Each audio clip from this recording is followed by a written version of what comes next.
When Ducati launched the 2014 Monster 1200, I was giddy. Ducati performed another transplant of the 1198cc Multistrada 11 degrees DS into a well-loved platform. I personally own an 1198 Superbike, though its 1198 has 41 degrees of valve overlap for pure upper RPM performance rather than the Monster's 11 degrees setup, and a Multistrada 1200 with an earlier edition of the 11 degrees Multistrada. I'll always be a Monster fan. I'm currently restoring a 2001 M900S that is, and I'm always on the lookout for an original single quote 93 that I can blame for igniting much of my passion about motorcycles, the other influencer being the 916. As the model grew through the years, some of my favorites are the S4RS, 1100, and the pricey R model. Things went slightly stale with the introduction of the 2014 M1200. The hyped single quote 14 M1200 felt bloated at best.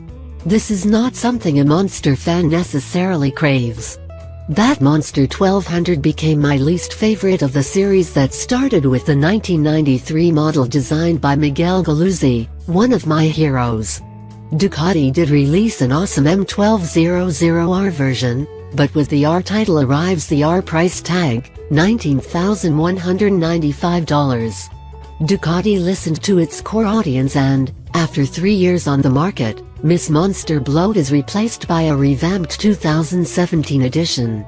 Upon first glance at EICMA, when Ducati Motor Holdings CEO Claudio Domenicali unveiled it, I thought it was just a slight update.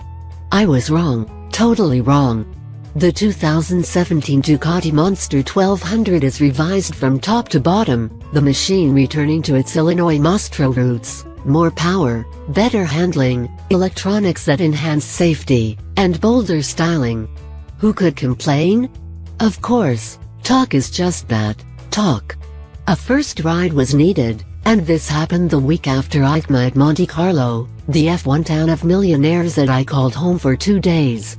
My first ride on Ducati's top-offered Monster 1200S took me through Monte Carlo, Montrezat, Col di Pruy, Col di Braz, around Montegel, and back to Monte Carlo Bay. I can barely pronounce most of these names, but it didn't matter. My focus was 100% on the task at hand, see what this 2017 M1200S is all about. Enter the 2017 model year, and the Monster greets naked with a modern smile. This is immediately felt from first sitting. The wide handlebars and perfect reach to the pegs for my just under 6-foot body put me in the perfect position, one for attack of canyons or relaxed feel through any urban scene.